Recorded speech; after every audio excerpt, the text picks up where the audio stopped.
My Great. opinion on that. Good. Yeah, it's fabulous. Aha, the cuttlefish. Have you been talking to Gull Dolan, have you?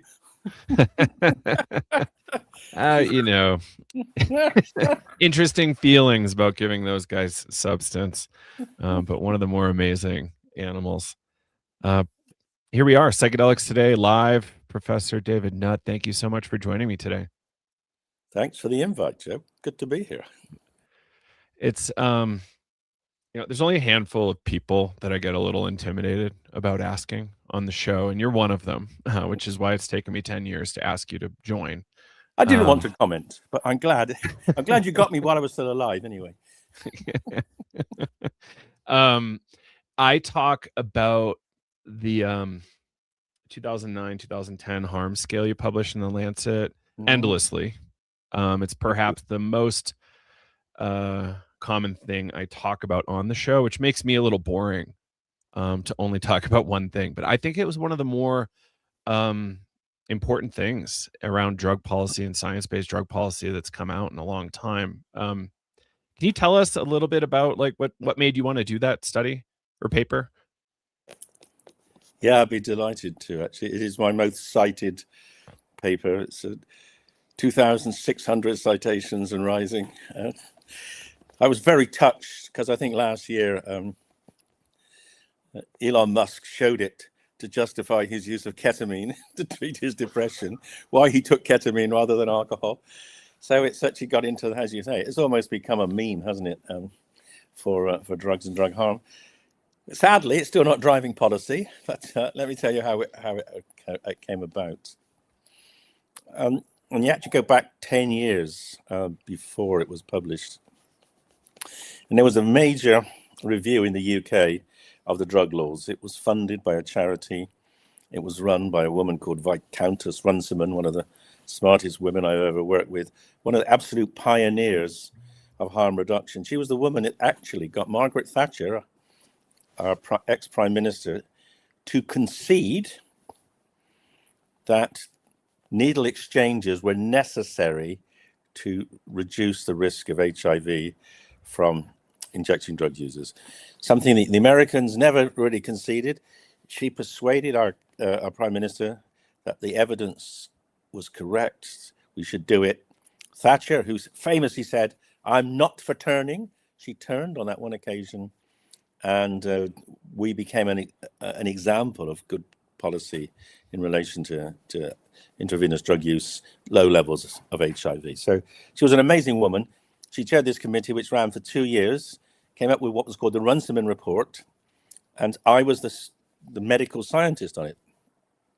And as part of that report, she said, "Come up, David, sort out how we can assess the harms of drugs."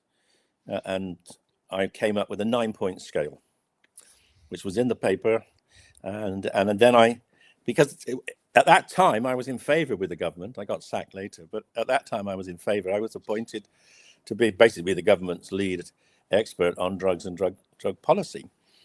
And I said I took that job. I would take that job if I could take my scale of harm and get the department that dealt with drug policy, which would be the Home Office in Britain.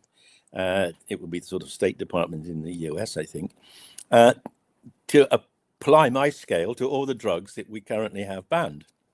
And they did that. And in 2007, we published the paper in the Lancet with my 9-point scale of harms. And it showed there was not much relationship between the drug's harms and whether it was a controlled drug or not. But a very important thing happened after I published that paper. An American guy who's been living in London for like 60 years, Larry Phillips, he's from Illinois. He's a professor of decision theory at the London School of Economics. And at the time he was over 70, now he's over 90.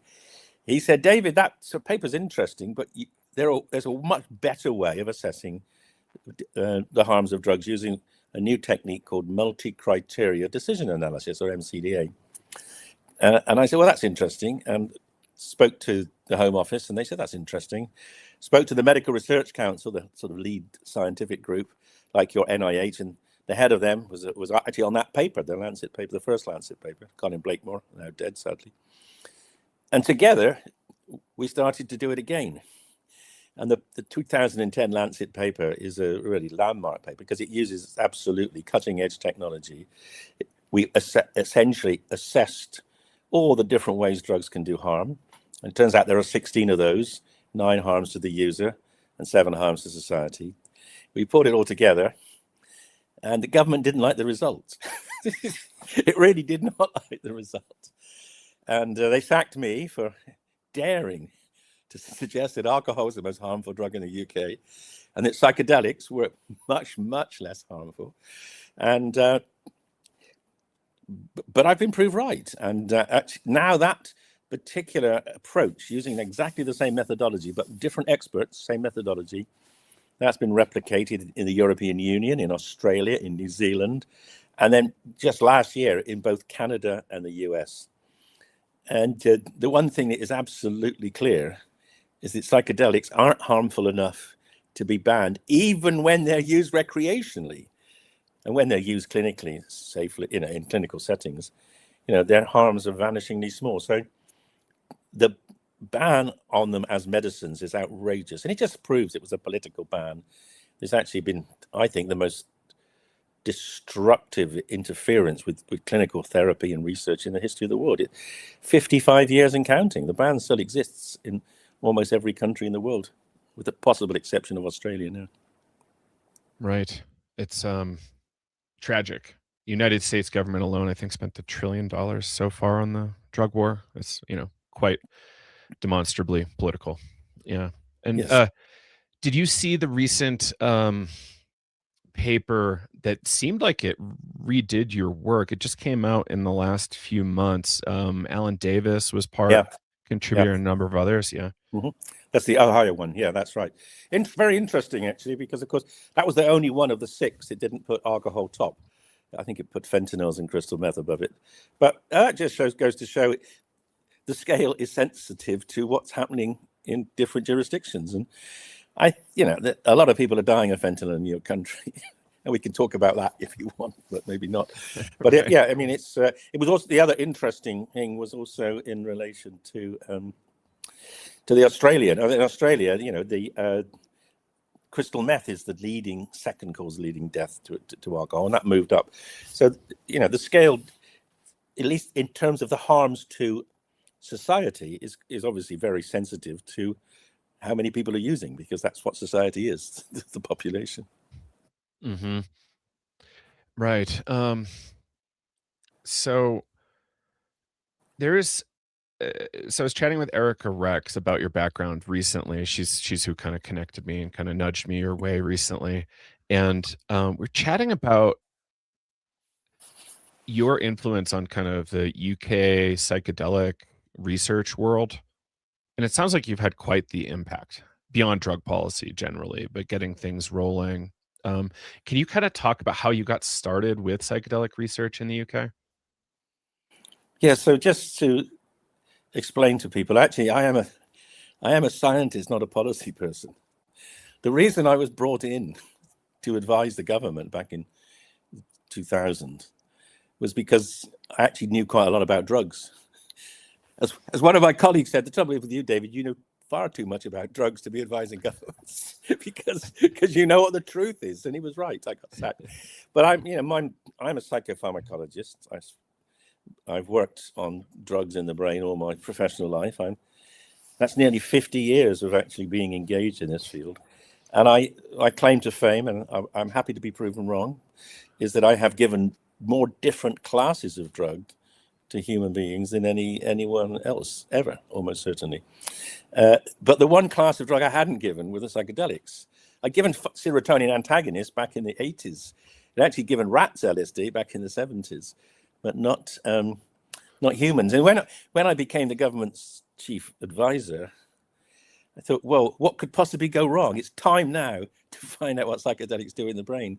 And I was goaded into that, provoked by 2 people, one of whom you may have had on your program. Well, maybe both. One of them was called Amanda Fielding, the lady who set up Beckley as the research charity, and now the company that is now providing psychedelic retreats. And a man called Robin Carhart Harris, who is now professor in San Francisco.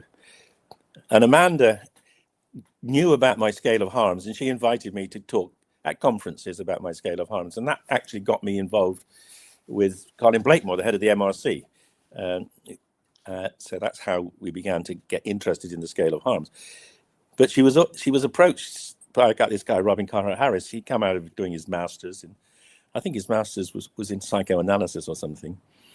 And she sent him to me, and I remember vividly. Robin came, he was, I don't know, about 21, 20. No, he must have been about 23 maybe then. And he said, I want to do a PhD with you. And I said, well, on what? And he said, I want to look at the relationship between psychoanalysis and psychedelics.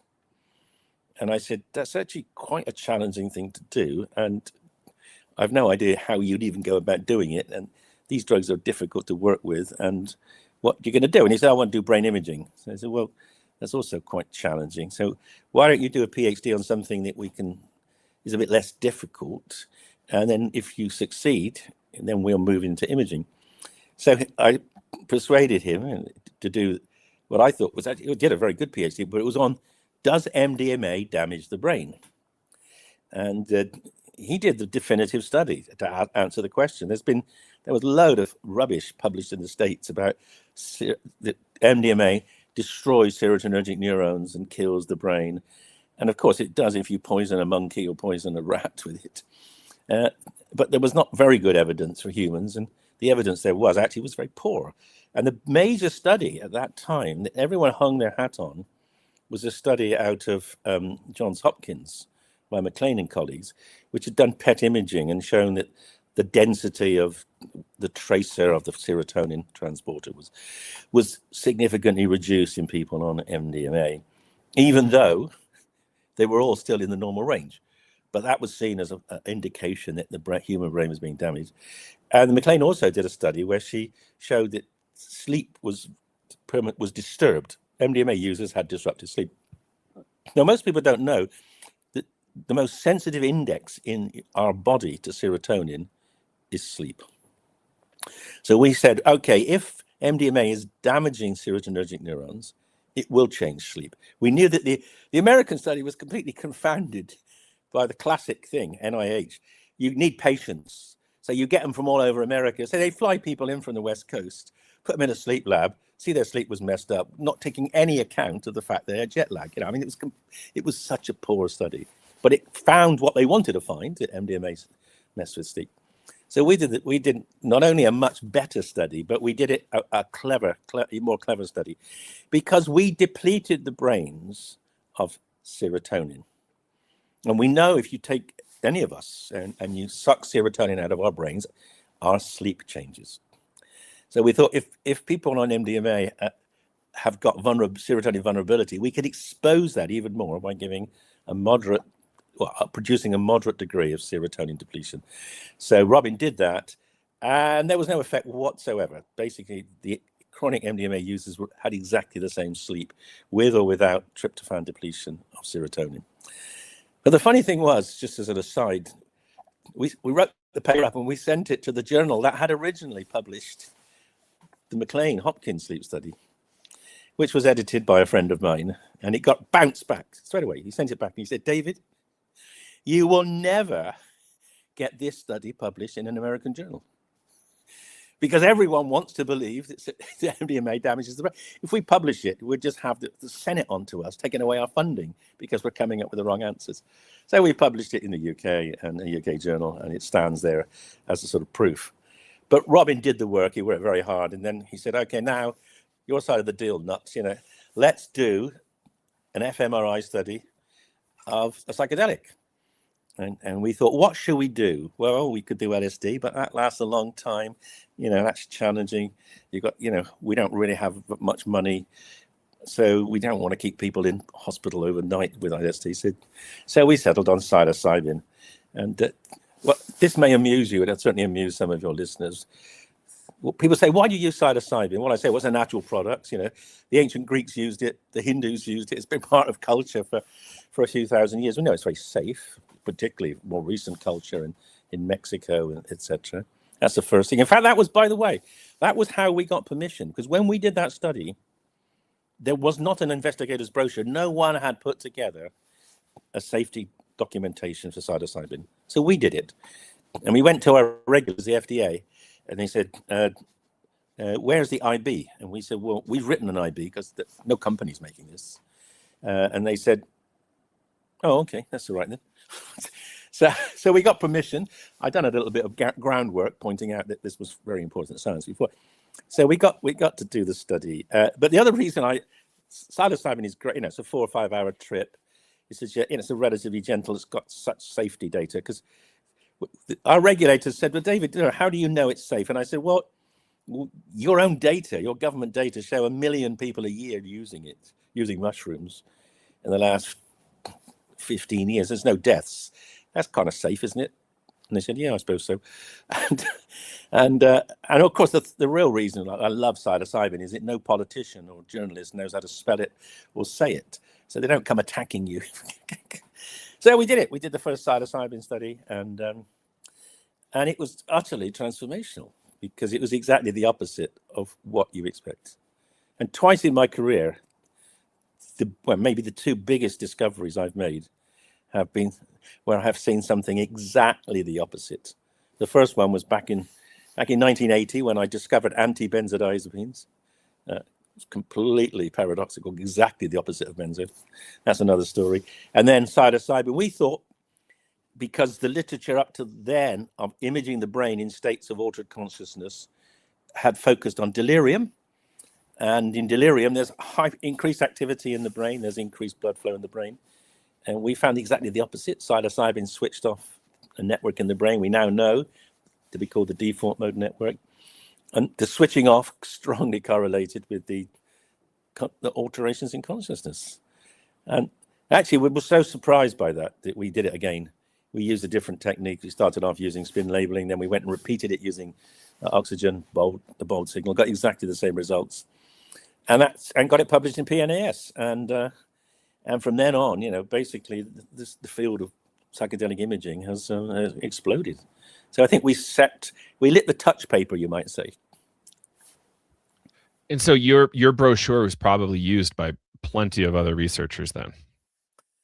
Well, it was, and for a while, and then of course companies came along and made their own.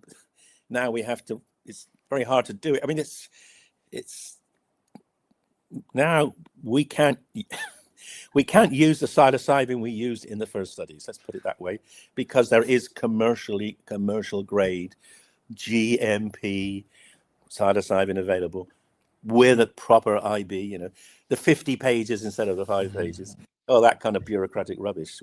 We're forced to comply to that because it exists. But before, we were able to do it. I mean, the great thing about the first study was the psilocybin we used said not for human consumption. Well, okay, give me some for human consumption. And no one in the world would give us psilocybin for human consumption. So we said, well, sod it. Someone, you can't wait forever. In fact, given that companies weren't remotely interested at that point, there would never have been psilocybin for human consumptions. So we just bit the bullet and did it, and no one died, and everyone actually the results have transformed the field. Now there's multiple forms of psilocybin for human consumption. There are different isoforms that companies have made. There's even different extraction procedures from the mushroom. So there's a plethora of different kinds of psilocybin. To your knowledge, is there a different effect with these different kind of crystalline polymorph forms of drugs like psilocybin? Or should we kind of, from a science perspective, expect very similar results from different kind of crystalline forms of the drug? Yeah, I mean, they're just different ways. There's just a way of getting intellectual property. I cannot believe there would be any difference whatsoever, because especially as a prodrug, psilocybin is broken down to psilocin. I don't think there's a crystalline form of psilocybin floating around in your blood to get to your brain. So, of course not. It's all about trying to gain some kind of financial advantage over the competitors by patenting isoforms. There's a slightly more interesting question of possible. There might possibly be differences between naturally extracted psilocybin and synthetic psilocybin if you keep other stuff. In fact, there is evidence that mushroom juice is not the same as psilocybin. No one's done proper mushroom juice experiments except in rats, but they would be quite interesting to do in humans. Whether it's sufficiently different to be able to show that statistically on something like a brain image, I don't know. But I think it's plausible. I mean, certainly with cannabis, the entourage effect with medical cannabis, I think it's very clear now, and particularly in things like seizure disorders for kids. Clearly, the pure extracts don't work as well as the full, the full complement of stuff that you get from crushing the plant. I've had conversations with some brave explorers about consuming high doses of baeocystin on its own, and they report unique effects very distinct from psilocybin, psilocin. Yeah. So, I've not. Yeah, definitely don't publish. They haven't published that because that's kind of street experiments, we'll call it. And I want to rewind the tape just a minute. So you had said something interesting about MDMA and serotonin. And I hear, living where I live in the drug space, I get to hear all sorts of things. And people often have this conversation about MDMA kind of using up all of my serotonin. And, that's inexperience people can have after 5 days of Burning Man or something. But like how should we understand that from a more scientific perspective? Are the receptor sites a little bit kind of tired of that drug? Or people just needing a nap and some water? Or what? Mostly it's sleep deprivation. We looked at that quite carefully. It used to be, I don't know what you call it. I mean, in Burning Man, presumably it's the 6-day blues. Here in the UK, people don't go to Burning Man. They go to raves over weekends, and they're taking MDMA on a Friday night and a Saturday night, and they're trying to sleep it all off with a bit of ketamine on the Sunday, and the Monday they feel like shit. And that, I think, is largely because they're sleep deprived, they're exhausted, and they don't want to go to work. But we look and they danced a lot, right?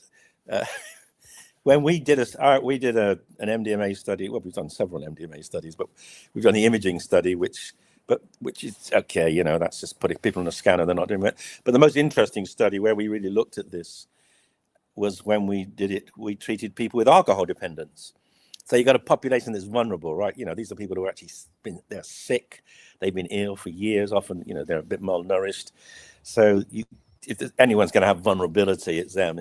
And we gave them 2 MDMA trips as part of a abstinence targeted therapy, and we looked in detail at the mood changes afterwards, and what we found was actually their mood improved rather than went down after MDMA. So in a clinical setting where people aren't awake all night and not dancing all night, MDMA doesn't seem to produce any kind of fatigue in the days after. Mm-hmm. Right. And in the MAPS stories, we don't see anything like these Tuesday blues or whatever people want to call it. Exactly. And yeah, it's just fascinating how things can pervade in culture. Actually, you must have some really interesting observations on this, kind of like this kind of persistence of different drug myths. But perhaps, let's be clear about this show. Almost everything is told about drugs is either a myth or a lie. Let's be clear. I say this, slightly tongue in cheek, but it's not far off. Every drug law is a political law. There's almost no drug laws that have been made based on evidence. Right. So Carl Hart helped me understand that and you kind of set the tone here. We need to, and I think you said something along the lines of everything safer than alcohol should be decriminalized, and then we need to rebuild based on a science-based drug policy. And Carl Hart said something similar, that the American Controlled Substances Act needs to get totally repealed, and then we need to rebuild something that makes sense for science and health. Yeah, well, good luck to you. I had a debate yesterday with Kevin Sabet, your drug czar. All I can say was, I'm sure he's a genius. We were talking very different languages. I was talking the language of trying to improve things, and he was talking the language of trying to ban everything, even alcohol. So I thought, well, that's a strange kind of historical anomaly. Doesn't history taught you anything, Kevin? Even alcohol? Yep, I don't drink. He said, I don't drink. Well, great. What about? Yeah, it was.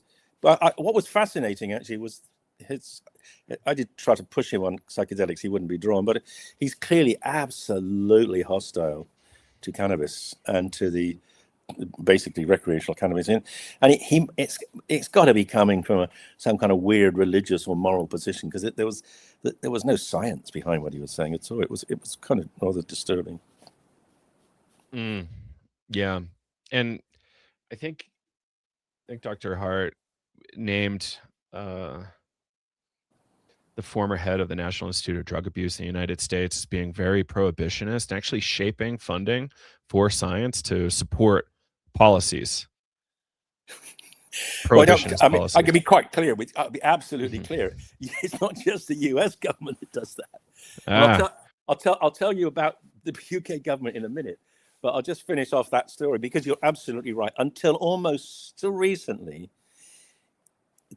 the head of NIDA was not allowed by your Senate to fund studies that did not find drugs were harmful. The whole purpose of NIDA was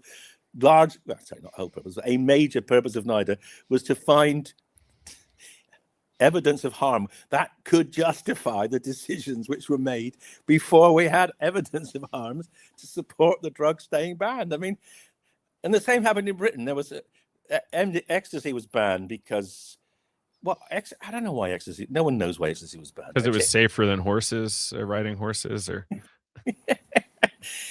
Yeah, ecstasy was banned, I think, largely because young people were having fun, and old people who make the laws and control the newspapers, they'd forgotten. They probably never had fun.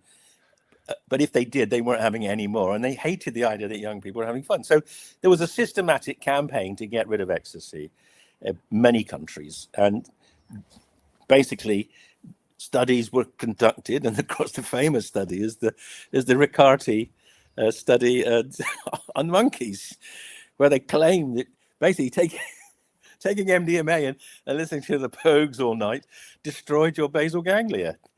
And we all said, well, hang on a second. We don't see a lot of people staggering out of raves with Parkinsonism. And that study was so obviously that something fundamentally wrong. And of course, it turned out they'd given the wrong drug. They'd given crystal meth instead of giving MDMA. And of course, but the retraction was a small retraction months later in Science. So the front page of Science, ecstasy damages your brain. But that study was done in order to, because in fact, what's even more interesting, you may not know this, Joe, that study was rejected by the referees. But Science, which is published by the American Academy of Science, is funded by the government. Mm-hmm. And a senator said to the editor, you've got to publish this because it proves what we know, that ecstasy is bad for the brain. So Science published a paper that the referees had said was incorrect, and eventually were proved to be wrong, because no one expected it to use the wrong drug, but they did. So, that's just an example of the terrible bias that it pervades thinking about drugs. And we had a miniature version of that in Britain, because ecstasy was banned in Britain back in the 80s, and it had never been reviewed. And when I was on, the government's advisor, we had a meeting with our parliamentary committee, who said, why haven't you reviewed the harms of drugs? Why haven't you reviewed the harms of ecstasy? Because it's been around a long time. And we said, well, we're not allowed to, because our government refused our request to review. And they said, well, you've got to do it. And sitting next to me on the committee table, there was a guy called Vernon Coker, who was the drugs minister. And they said to Vernon, so you're going to let them review the harms of ecstasy, aren't you? And Vernon said, yes, he said, but we're not going to change our policy, whatever they find. And so they said to him, but Vernon, this committee is all about looking at the scientific evidence behind drug policy. And Vernon said, and they said to him, so do you understand what evidence means, Vernon? And he said, of course I do. Evidence is what we seek to justify our policies. At which point everyone laughed. The whole room burst out laughing, but Vernon didn't. But it's okay, because he's in the House of Lords now, so that's all right. It's incredible, right? Like, I think where do we see this? Oil, climate, and drugs? I don't know where else. Yeah. You know? Yeah. Quite. Yeah, like scientists, at least in climate, they're absolutely revolting, but it's not getting us super far. But I think perhaps being in research, you have to be a little bit more conservative so you don't make your funders angry. Well, you can't get fund. I mean, look, let's be absolutely really very clear about this. We have published a vast amount of work on psychedelics. Almost all of it has been funded by philanthropists. The one study that the government funded was in 2012, the first study in depression with psilocybin. Everything else before and after, until just this year, when we're starting a psilocybin heroin treatment study. For almost 20 years, almost all the research, and we published over 100 papers on psychedelics, largely using imaging. All that work has been funded by philanthropists because the governments don't want to be involved. They're happy to take the credit for the papers, but they don't want to be involved because the media will go for them. You're funding. We've had someone. We had a parliamentarian ask in Parliament why we were allowed to study MDMA when it's illegal. There you go. I mean, what was even worse? That guy was a microbiologist. He ought to know better. I mean, it's completely absurd. The idea illegal drugs must never be studied. And just by the way, you raised the horse riding, right? I got to tell you about the horse riding. Okay. So I wrote this paper. Some will have heard this story, but I was very interested in how you quantify harm. What's the threshold of harm that should get a drug banned? And I came up with this idea that maybe the threshold of harm is if a drug's more harmful than horse riding, which kills in America, it kills 200 to 300 people a year, horse riding, and more horses. If a drug was more harmful than horse riding, maybe you ban it. If it's less harmful than horse riding, maybe you wouldn't. So I did a comparison of horse riding and MDMA, and basically MDMA is safer than horse riding. And the government went absolutely ape. I mean, because I was their chief advisor and they thought I was taking the piss. I wasn't. I was just saying, you got to have an absolute threshold. And I got a phone call from the Home Secretary, your Secretary of State. And she said, you cannot compare the harms of horse riding with those of ecstasy. And I said, well, why not? And she said, because one's illegal. And I said, well, but how do we decide if it's illegal? And there was a pause, and then she came back even louder. You cannot compare the harms of. I said, well, how do we know what? I mean, it's just a circular argument. I mean, but it just proved the fact that those decisions are the political decisions or moral decisions. They're not health-based decisions. Mm-hmm. Right. Yeah. I started kind of in my storytelling around the drug wars, talking about the harms of being incarcerated as part of kind of drug war harm. Yeah. Well, the 3 strikes and you're out. I mean, that has there ever been do y'all have that too? We don't, thankfully. We don't have that. Some people want it, but I mean, is there anything more despicable than putting someone in prison for life, particularly if they're using drugs, when many of them are addicts and they can't stop using? I mean, that's just beyond obscene, isn't it, really? But what we have done in Britain, we followed look, until 2016, every drug law in Britain was made at the behest of the Americans. Not immediately, but you pressured us eventually to comply with all. We used to have medical cannabis before you did, and then Reagan got us to ban it in 1970, 71, and then you brought it back in the 80s. We hardly brought it back until the 2018. So we've always done what you've told us. You banned cat. We banned cat. Why? Because there was a problem. Cat was coming to America through Britain. Well, to which my response was, well, America should unban cat. But no, we got it. You told us to ban it. We banned it. So we've always done what you've told us because, you're a big ally, of course, and also you do put quite a lot of money. I don't know what we got in exchange for banning cannabis as a medicine. We probably got a few million to build a nuclear submarine base in Scotland, but no one will ever tell you the truth about that. Yeah, it's bonkers. Like, I think one upside of the really wild, call it global scenario right now, and the kind of global anti-Americanism is I would hope drug activists can use that to kind of buck drug policy that was forced on them by America. Well, yes, they can and they should.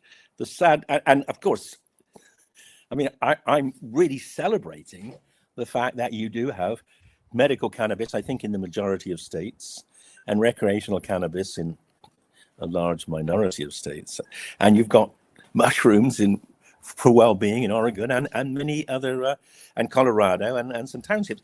So you are making serious progress, and that's really exciting. Yeah, absolutely. But on the global stage, your vacuum has been filled by countries like Russia and China and Indonesia and Malaysia and Singapore. And they're even worse than America because they don't put people in prison for life. They just kill them. They just execute them. So you'll be interested in this probably. I'm trying to get a guy out of death row in Singapore. So he had in his possession, he was a mule. He was as most of them are. He was a relatively poor guy living in Malaysia, drove across the border. In his car, there were 3 packets of cannabis, basically cannabis plants crushed down into a block. And they weighed just over 1 kilo. And that's the death penalty. If you got more than 1 kilo of that product, that's the death penalty in Singapore. I mean, that's less cannabis. Well, if he took it all at once, he wouldn't kill you. So I mean, why would you kill someone for having something that wouldn't kill anyone?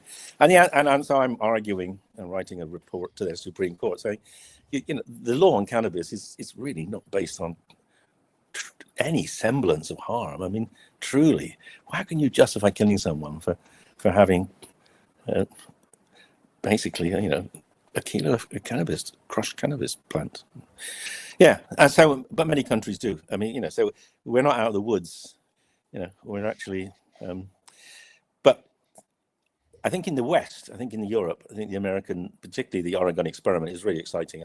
I'm just hoping that the data is collected, because one of the big problems you had when you, when California in particular, but the other states started having medical cannabis, NIDA weren't allowed to collect data on its value as a medicine, which meant we've missed the opportunity. Because of the federal prohibition, NIDA wasn't able to touch the activity. Exactly. And now that's changed. I think they are now in a position to collate data on the Oregon experiment, which would be great, because I suspect that could be one of the great transformational votes in the history of the world, because I suspect it's the way in which they're rolling out psilocybin or mushroom retreats in Oregon for well-being will also build resilience and resistance to mental illness, will also improve family life and marriages, etc. This could really be the beginnings of what I think is going to be I want to say Brave New World, but of course that was a different drug. But the real Brave New World that he wrote about, that Huxley wrote about in Ireland, as opposed to Brave New World. Attention. So I live in Colorado, and it's been really interesting to watch the culture shift as we in Denver decriminalized mushrooms. I think in 2019, and then we did a regulated access bill. So we've had regulated access in Colorado for a little bit now. It might be going a little better than Oregon, but I'm not sure of the figures. But we're still a year or two behind them. And what we did at the same time, and you might be aware of this, we decriminalized to the point of near legalization possession of psilocybin, DMT, mescaline, and ibogaine. They rolled back the ibogaine one a little bit with our kind of legislators, but you can still possess it. You just can't transfer or sell it. Right. Which is really interesting. And mescaline, other than peyote, for conservation issues. But it's been fascinating to watch the culture evolve around this, because now there's kind of consumer packaged good brands of mushroom chocolates and all sorts of stuff for sale all over the place. And it's becoming really normalized. So as a result, safety improves. You don't have to worry about police, so you don't absolutely get robbed. Quite. Well, the big problem we have in Britain is that everything's still on the black market, and we don't have anything like as many fentanyl deaths as you, but a lot of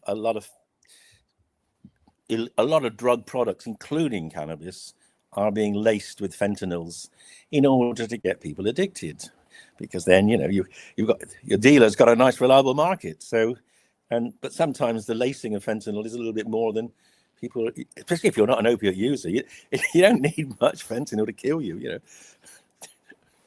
So people are really doing this. They found it in the supply. Yeah, I'm afraid so. It's actually becoming quite an issue, the fentanyls, and also now that things called the nitazines. I don't know if you have nitazines in the States, but we have those new things coming. Yeah, can you tell us a little bit about that? Well, so these are all. I mean, nitazines and fentanyl is a synthetic opioid, from a completely different chemical series to the opium, to thebaine and the opium poppy, and it was made to be an alternative, so that you don't have to rely on poppies being grown in India or elsewhere to get access to painkillers, to get access to morphine, because that is actually pretty unreliable. If India decided it didn't want to be part of the international conventions and make it available, then you could be in trouble. So fentanyl's been around since the late 50s as a powerful painkiller, but of course it wasn't used recreationally. There was a little outbreak in New York in about 2002 or something, but mostly it's just been used by anesthetists. And there are various even more potent versions like remifentanil and that have been used. And then the problem was that when you got in the US, when you got this massive rise of particularly of OxyContin, and people becoming very dependent on OxyContin through overprescribing, and then you had the pendulum swing completely back almost overnight to no prescribing of OxyContin. You have millions, well, probably hundreds of thousands of people going into opiate withdrawal. And then you had that was, for the first few years, that was served by heroin coming from Mexico. And then the United Nations decided to cut back on thebaine production. So there's less availability for the Mexican cartels. So they run out of thebaine, so they can't make heroin. And then they remembered, oh, there's fentanyl. Hang on a second. That's a two-stage process. We can bring a precursor in from Mexico, from China, 50-gallon drums. It's a two-stage process to get to a drug called fentanyl, which is actually 50 times more potent than heroin, and turns out half the price.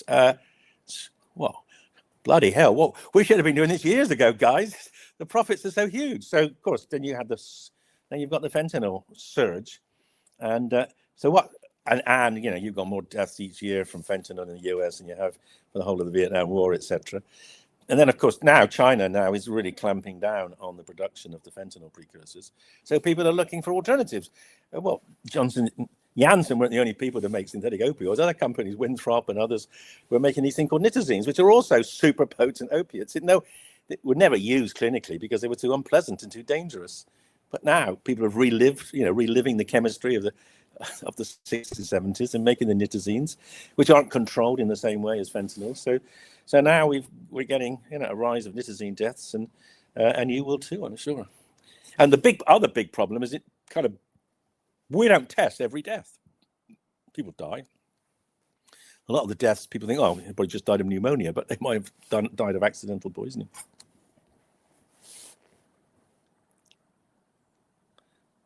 Joe, you're mute. Thank you.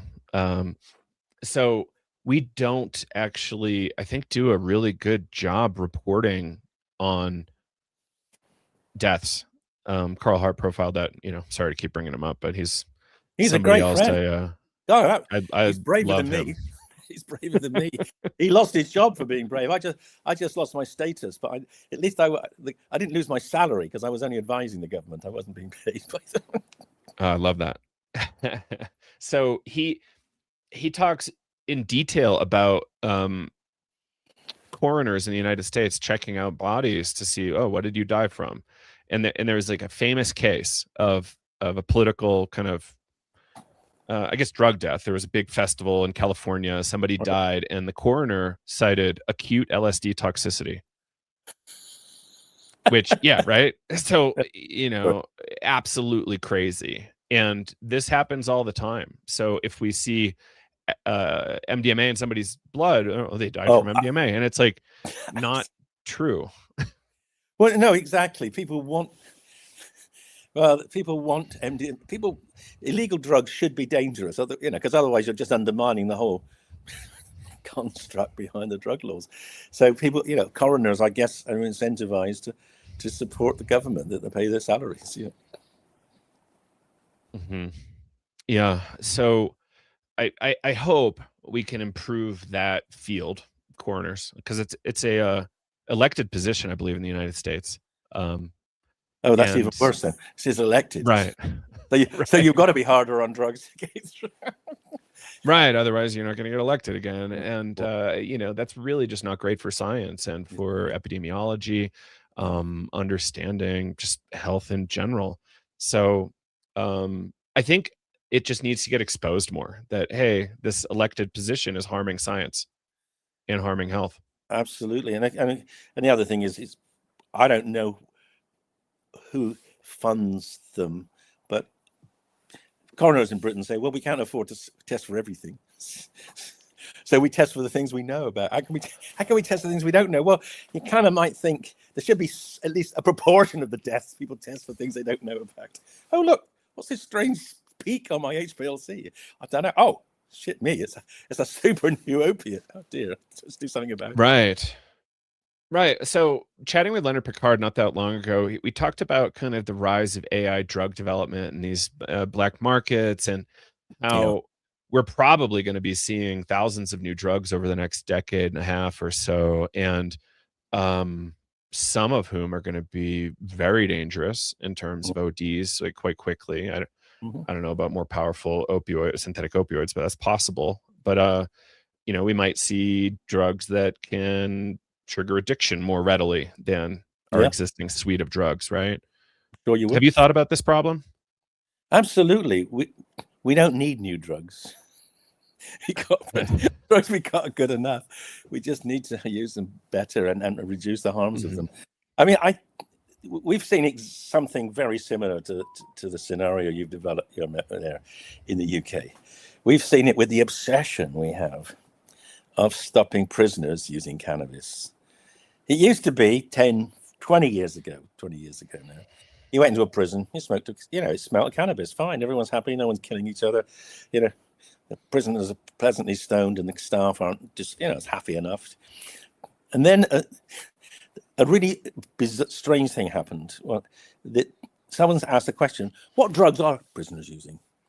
And so the government funded their little study, and the little study said, oh, mostly they're using cannabis. We said, well, yeah, we knew that because we could smell it.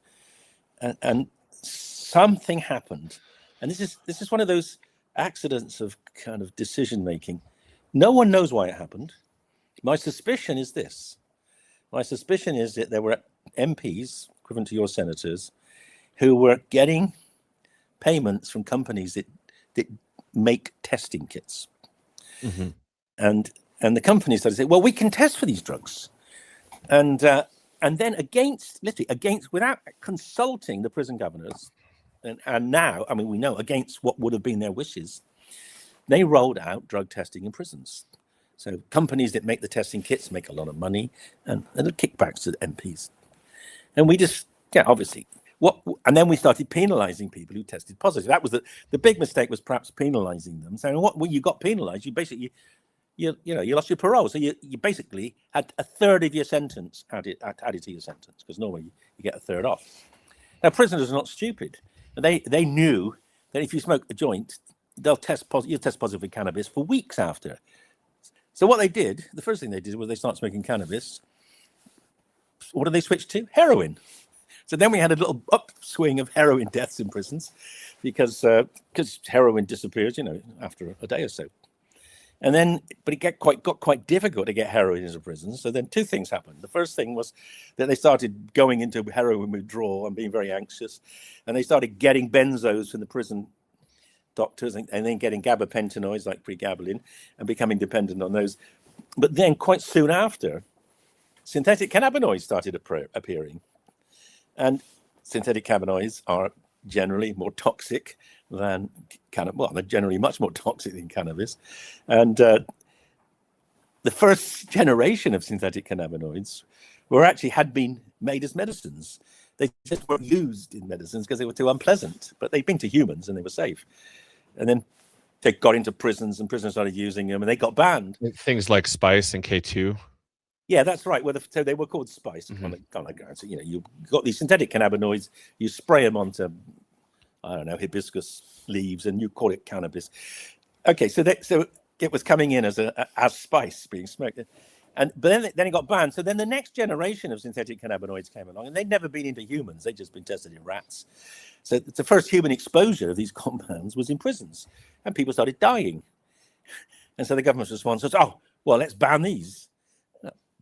The third generation was basically AI effectively generated synthetic cannabinoids that have never been tested on anything. We don't even know if they're cannabinoids, but they're killing people. And so we've never had a death from cannabis in prisons. Now, we have 100 deaths a year from spice. We have a lot of it on the streets as well because it's actually cheaper than alcohol.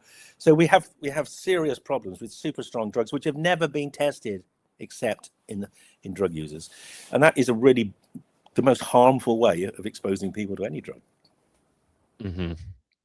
Got a listener question here. So based on your observations, and you know the UK government far better than I ever will. Lucky you. Well, I live here. But do you see any hope for change in UK policy around drug policy reform generally, or inclusion of psychedelics into the pharmacopoeia beyond something like a Compass Pathways, Comp 360 psilocybin thing? Yeah, I'm almost certain that psychedelics will be medicines here by the end of this decade. I think psilocybin, various forms of psilocybin, maybe the new mute 4-hydroxy derivatives, the Gilgamesh drug. I think DMT will be, I think LSD, they will be medicines. 5-MeO, possibly. Yeah, they will be medicines in the next, I'm sure they will, because we haven't had any serious innovation in mental health treatments in like 40 years, maybe ketamine. So yeah, we're in a wasteland of people who are chronically unhappy. Psychedelics will not only lift them out of that, but also, I think, give them resilience and stability. I think that will happen. We are strongly campaigning for rescheduling now in the same way as Australia has at least rescheduled MDMA and psilocybin 2 years ago with considerable success. Your audience will be interested that we are now working with the leading Australian therapy group in University of Sydney, who they've now treated over, I think, nearly 30 people with chronic complex PTSD with MDMA. We're writing up a case series of the first 14 out of the 15, it's been transformational. People who've been traumatized since childhood are now functioning in society again. So I think it will happen. I think it'll come through the medical approach, I think, rather than the sort of what you might call the sort of liberal social approach. But the latter might happen. You may not have heard this, but there was a serious convulsion in British politics 2 weeks ago when the Green Party are campaigning in part on basically decriminalizing drug use. And they absolutely destroyed Labour in a Labour stronghold in Manchester, destroyed them to the point where if that happened across the country, the Green Party would actually control the government. And in which case, we may have a more radical drug policy than people ever anticipated. Yeah, that's actually interesting. So we're having kind of third parties rise there to power. And in America, I'm seeing similar stuff happening with kind of like the collapse of assorted political parties. And I wonder if that could be a major thing for drug policy reform. I see the Cato Institute here, kind of the Libertarian Party think tank, and they're putting out amazing drug policy papers all the time. I can't agree with everything they do, but I really like their drug policy stuff. Yeah, And they were quite sensible mhm. about justifying. They were helpful in justifying medical cannabis. You know, and we took us Right. a long time to get that, and we still haven't rolled it out into the NHS, but at least it's available for private prescription. Right. I think Canada has, like, Canadians get free government cannabis for medical things, which is fascinating. Mailed to their door. It's like quite the innovation. Um, I don't know that we even have that in Colorado yet. I think there's delivery service, but it can't use post. Yes. Okay. Well, okay. Let's not go to the whole issue about crossing state lines in America. Yeah, that's quite the fascinating one. I have a hope, and if any funders out there want to spend it on Colorado, legalizing MDMA and LSD, similar to what we did in Colorado with mushrooms, mescaline, DMT, and ibogaine. And I think there could be an appetite for it because there is a psychedelic culture here. It's somewhat of a libertarian purplish state, and there's a lot of drug use here, a lot of psychedelic use, and why not keep it safe with good results? I don't know if you saw this. The Zendo project started going to concerts in Colorado and servicing concerts and radically reducing hospitalizations. Fantastic. Well, that's the whole point, isn't it? I mean, it's if people use these drugs sensibly, they are really rather safe. It's when you're using them in a situation where you don't know what you're getting and you don't know how much you're taking, and you're in a stressful environment. There are problems. That was some interesting data that came out from the US. That when LSD was banned in the US, I think about 68, 69. Obviously, the justification was it was very dangerous. So, in fact, people started to believe it. So the reported adverse effects of LSD went up because people assumed it was going to harm them. You know, they still wanted to take it, but they were taking it with more anxiety and more concern about consequences. So you can generate. I mean, if you tell people water's poisoned, a lot of people will get sick. Right. There's this person that comments on my stuff all the time. I just want to give him a little bit of airtime. You can't legalize those drugs. Well, you can legalize possession. Yeah, like I'm sure it's like a slight rhetorical, correction to say it's possession. It's not the thing on the ground. The drug itself isn't illegal. Yeah. Yeah, I think that's I have someone else that argues continuously with me about my misuse of words, but the reality is there's no point in being precise, because if you're precise, the public don't understand what you're talking about. The reality is we're talking about legal. Yeah, he says there's no such thing as an illegal drug. Well, yes, that's true.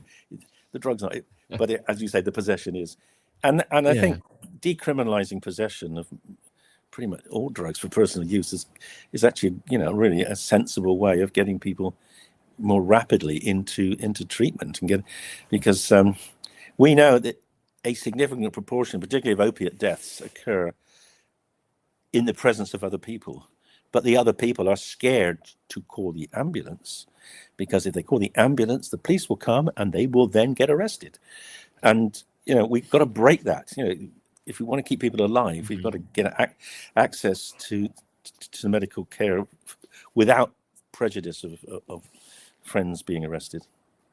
I had a family member arrested at one point for internal possession of a substance, which is fascinating. So it's you've already consumed it. Yeah, that's the law in Sweden too. I find that really very. I mean, that really is 1984, isn't it? Well, there are almost certainly companies that would like everyone to pay into a test kit every morning, just in case you've taken something and you can't go to work and drive.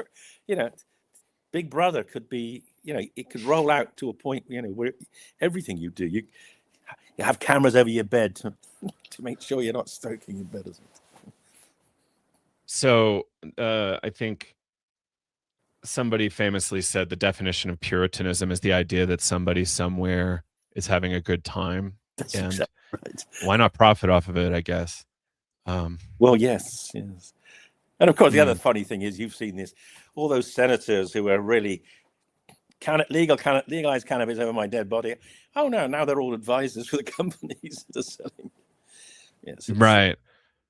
Yeah, I knew a couple like Republican senators who flipped into cannabis consulting at a certain Exactly. point, you know, Exactly. probably after making a big career on putting people in jail and harming people. And it's terrible. Oh. So to flip it to a positive, David, are you excited about anything in particular in psychedelic science or drug science specifically lately? Yes, I am, because we're going to publish next week. Well, last week, a couple of weeks ago, we published the first DMT depression study. Very nice, very powerful. Single dose DMT worked beautifully. Same effect size as psilocybin. But we've got our anorexia study coming out in a couple of weeks, and that is, I think, potentially a game changer in anorexia. It's a very clever design. I won't give you a spoiler, but the reality was we had, I think, 21 women, average age about 27, chronic anorexia, and about half of them got into what you might call the normal mental space about their body at 6 months after 2 psilocybin trips. Half of them no longer had the sense of their body was not right. And the anorexia experts who were helping us in the study said they have never seen this before. They have never seen people reframe, such a large proportion of people reframe their belief in their body size and their body shape with therapy. That's fascinating. It is. I'm really excited about that. So it's been a I love the idea of like the dysmorphia and like kind of getting a little bit numeric, looking at a number of people with dysmorphia and how that shifts. And that's fascinating. Yeah. It is. It sort of breaks that.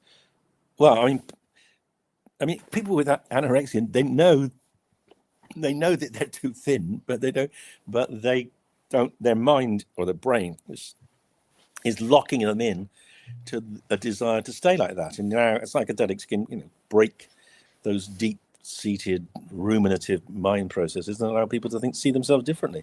Often people describe coming out of it and looking for the first time, seeing what they're like. They're like over here, and they could see, that's wrong. That's not really what I am. That's what I've become, but that's not what I am. Right, and as far as I understand, it's one of the hardest sets of psychiatric conditions to treat is eating disorders. Yeah, well, certainly anorexia has got a mortality similar to depression, like 15% die of their illness in the course of a life. I mean, that's fast. And what I particularly love is this will help women more than men, which is kind of one of the first times we're seeing this in psychedelics. Yes, absolutely. I mean, the study was open to men and women, but we didn't have a single male volunteer. Fascinating. Cool. I'm excited about that as well. Can I just say one other exciting thing? Else? Please. So we have literally 2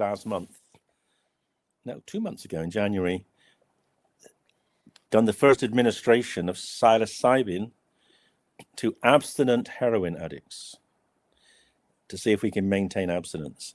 And we're replicating a really old study was done in the States back in the early 60s, when they gave one LSD trip to heroin addicts who were in rehab. And they had 25% abstinence a year, which is unheard of. I mean, I've been working on the brain mechanisms of heroin addiction and looking for new treatments for 30 years, and we've never had anyone abstinent for 3 months. So if psilocybin could actually promote abstinence for months and months and months, it could be a real game changer. So that's a controlled trial where we got placebo versus psilocybin. That'll take 2 years to come through, but really pleased that people are tolerating it. That's the other good thing. No one knew what would happen. If you've got someone who's just been detoxed for heroin or other opiates and going into psychedelics, would they be tolerated? And they are tolerated. And so, let's hope the outcome is as good as that previous old study. I'll give you, thank you. I love that there's a kind of addiction trial outside of Ibogaine right now. And I think that's really important and helpful for a lot of reasons. So thanks for doing that one. There's a project I'm excited about. I want to share. I'm working with founding board member at the Psychedelics and Pain Association, and we're collating a lot of collective research on chronic pain conditions, treating them with psychedelics. And we're really excited. We've been able to kind of coordinate a number of case studies, put together free open coursework for people that can dig in. Totally new mechanisms of action are being investigated, and all sorts of categories of drugs. So it's really, really exciting to see that we might be able to hit this addiction pipeline earlier in the process. I mean, I think there's two aspects there. Obviously, if we can stop people becoming addicted to opiate type painkillers, that would be a good thing, or even gabapentinoids. But also, the fact is that chronic pain is in the brain. It's not where the pain started. And these are aberrant brain circuits which have just taken over control of people's lives, in the same way as in OCD, a brain circuit takes over your behavior. People with OCD, they intellectually, they know they don't have to wash their hands 30 times to get rid of germs, but they just can't stop doing it. And chronic pain is like that. It's just a reverberating circuit that the brain has somehow got into. And psychedelics, I think, can break that. So yeah, really go for it. Absolutely. Yeah. Well, do you have any new books you want to mention that people should buy? Well, only the old psychedelic book, which is on the shelf behind me somewhere, I think. There you go. If you haven't got it, it's not as elegantly written as Pollen, but there's a bit more science in it.